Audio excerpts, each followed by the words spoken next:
এবার আমি বক্তব্য রাখার জন্য অনুরোধ করছি মাননীয় সদস্য শ্রী নওশাদ সিদ্দিকী। আপনার সময় 10 মিনিট।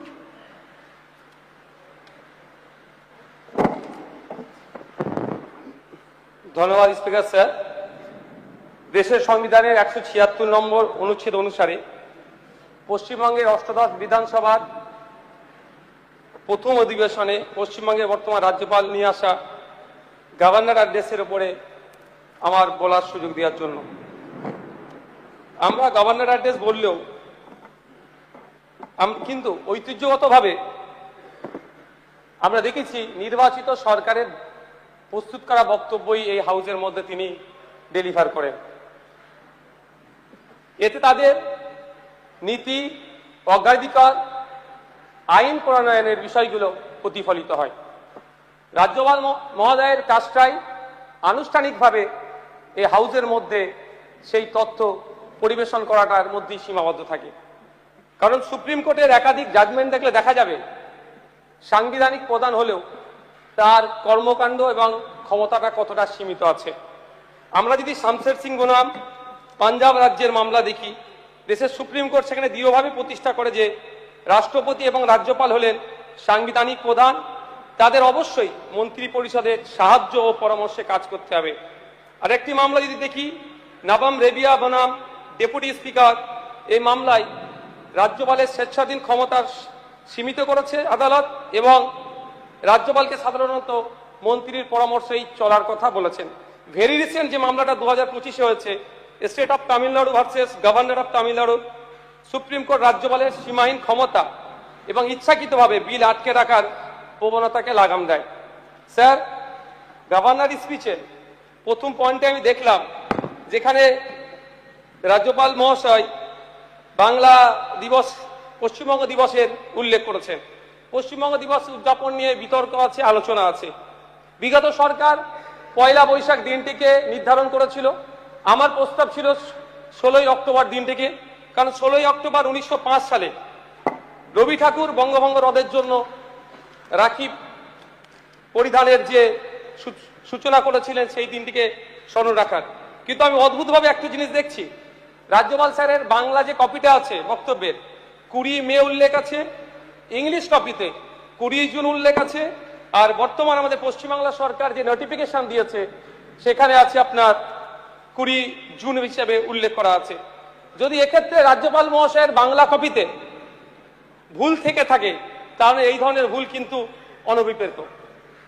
স্যার, রাজ্যপাল মহাশয়ের বলছেন ভয়ভীতি দূরের কথা, সন্ত্রাস মুক্ত পরিবেশের কথা, ধর্মনিরপেক্ষতা বজায় রাখার কথা বলছেন। অবশ্যই স্যার এগুলোকে স্বাগত জানাবো।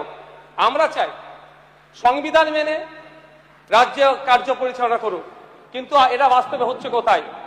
এই সরকার শুরু হতেই না হতে রাস্তায় বুলডোজার নামিয়ে তিলজলা থেকে তারাতলা তা উচ্ছেদে নেমেছে। শুধু স্যার হকার নয়, সমাজের গরিব, নিম্নবিত্ত, নিম্ন মধ্যবিত্তদের উপরে যেভাবে নির্বিচারে বুলডোজার চলছে, একদিকে আদালতের গাইডলাইনকে অমান্য করে, অপরদিকে সরকারের ন্যূনতম যে প্রোটোকল, যে পরিকাঠামো আছে সেটাকে তোয়াক্কা না করেই দোকান, ঘর, গুমটি নির্বিশেষে বুলডোজার চালাচ্ছে। ফলে তাদের রুজিরুটি, বাসস্থানের সংকট দেখা দিচ্ছে। এটা কতটা স্যার নৈতিকতার মধ্যে পড়ে? রাজ্যপাল মহাশয় তার বক্তব্যে উল্লেখ করেছিলেন সুনীল অর্থনীতির কথা, অর্থাৎ ব্লু ইকোনমির কথা। প্রধানমন্ত্রী মৎস্য যোজনার অধীনে এই ধরনের অর্থনীতিকে শক্তিশালী করা হবে, মৎস্যজীবীরা উপকৃত হবেন। অবশ্যই আমরা যারা এখানে হাউসে উপস্থিত হয়েছি প্রত্যেকটা সেক্টরের মানুষের উপকৃত হোক সেটা চাওয়ার জন্য। কারণ আমরা বিগত সরকারের আমলে দেখেছিলাম একটা প্রজেক্ট নিয়ে এসেছিল, 200 কোটি টাকা বরাদ্দ করেছিল মৎস্যজীবীদের স্বার্থে। যখন মাননীয় মৎস্যমন্ত্রীকে প্রশ্ন করেছিলাম যে 200 কোটি টাকা কোথায় কিভাবে খরচ হলো, মৎস্যমন্ত্রী উত্তর দিতে পারেননি। কিন্তু আমাদের এটা ভুলে গেলে চলবে না, আমাদের সমাজের একটা হেভি অংশের মানুষ সমুদ্র, নদ নদী, খালবিল এই অর্থনীতির সাথে যুক্ত আছে। কিন্তু প্রশ্ন স্যার থেকে যায়, এই সুনীল অর্থনীতির কথা বলা হচ্ছে, এটা কাদের জন্য? সেই যেভাবে সমতলে বৃহত্তর স্বার্থে কর্পোরেটদের জন্য জমিগুলোকে নিয়ে 2-4টে কোম্পানির হাতে তুলে দেওয়া হচ্ছে, এক্ষেত্রেও কি জলে একচেটিয়া তাদেরই দখলে থাকবে? কারণ আমরা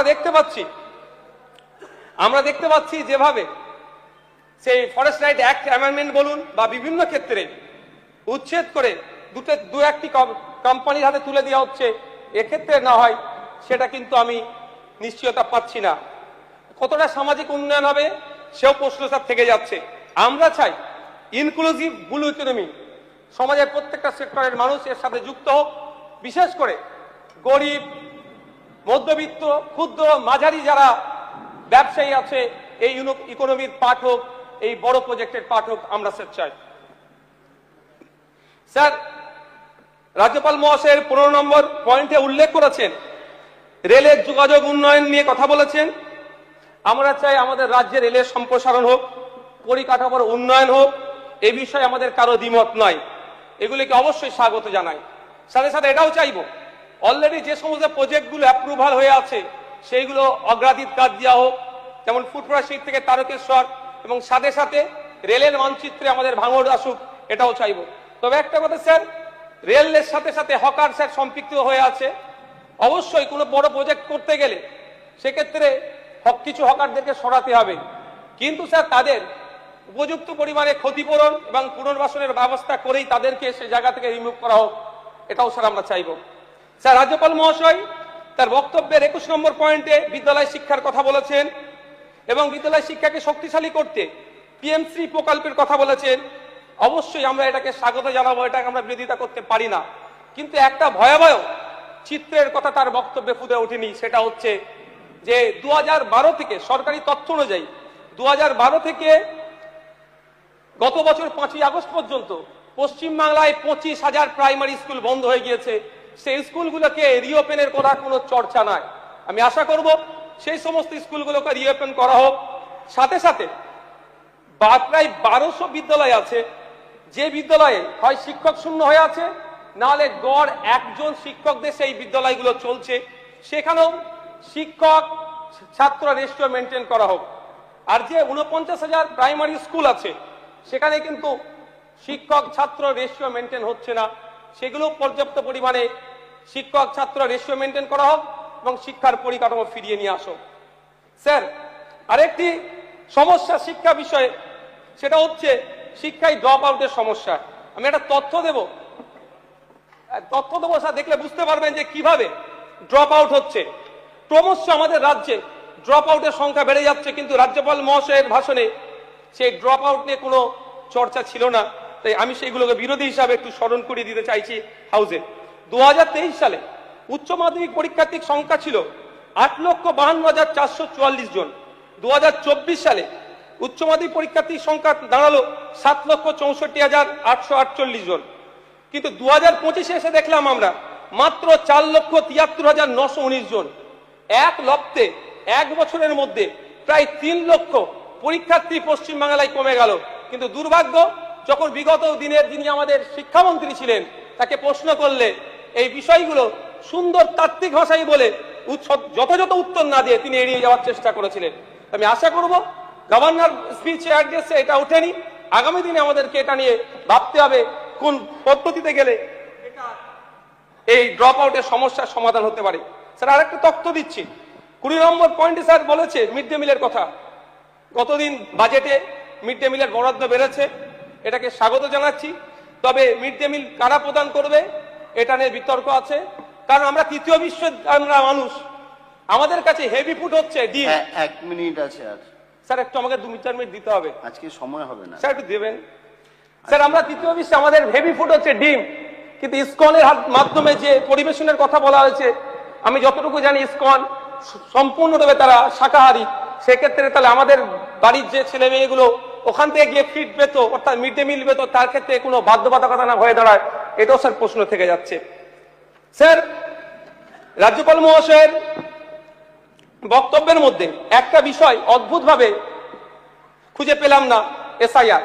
এই মুহূর্তে প্রায় 27 লক্ষ বৈধ ভোটার যারা শুধুমাত্র আন্ডার অ্যাডজুডিকেশন থাকার পরে ডিলিট হয়েছে, যারা 54 লক্ষ গিয়েছে সেগুলো নিয়ে কোনো প্রশ্ন নয়, কিন্তু যারা বৈধ কাগজপত্র থাকার পরও যাদের নাম ডিলিট হয়েছে এখনো পর্যন্ত তাদের রাজ্য কি ভাবছে, তাদের দ্রুততার সাথে ফাস্ট ট্র্যাকের মাধ্যমে শুনানি করে যারা যারা কাগজপত্র সাবমিট করতে পারবে না তাদের জন্য আমাদের কোনো প্রশ্ন নাই, কিন্তু যাদের থাকার পরেও তাদের যারা আজকে আতঙ্কের মধ্যে আছে সেই আতঙ্ক নিরসনের কোনো শব্দ খুঁজে পেলাম না। স্যার রাজ্যপাল ভাষণের 10 নম্বর পয়েন্টে নীতি নির্ধারণ, এক মিনিট, নীতি নির্ধারণ, সম্পদ বন্টন এবং রাজনৈতিক প্রতিনিধিত্বের সংক্রান্ত সমাধানের জন্য জনগণনার বিষয়টি তিনি উল্লেখ করেছেন। অবশ্যই এটাকে স্বাগত জানাই, কিন্তু এটা সুস্পষ্টভাবে সামঞ্জস্যতা বজায় রেখে যদি করতে হয় জাত ভিত্তিক জনগণনা প্রয়োজন আছে। শুধুমাত্র জনগণনা দিয়ে এই সমস্যার সমাধান হবে না। পরিশেষে বলবো স্যার, আমি 36টি এবং আরো 30টি টোটাল 66টি যে সংশোধনী এসছে সেই সংশোধনীগুলোকে এই রাজ্যপাল ভাষণের মধ্যে ইনক্লুড করা হোক, এই আশা রেখে আমি আমার বক্তব্য শেষ করছি। ধন্যবাদ স্যার। ধন্যবাদ।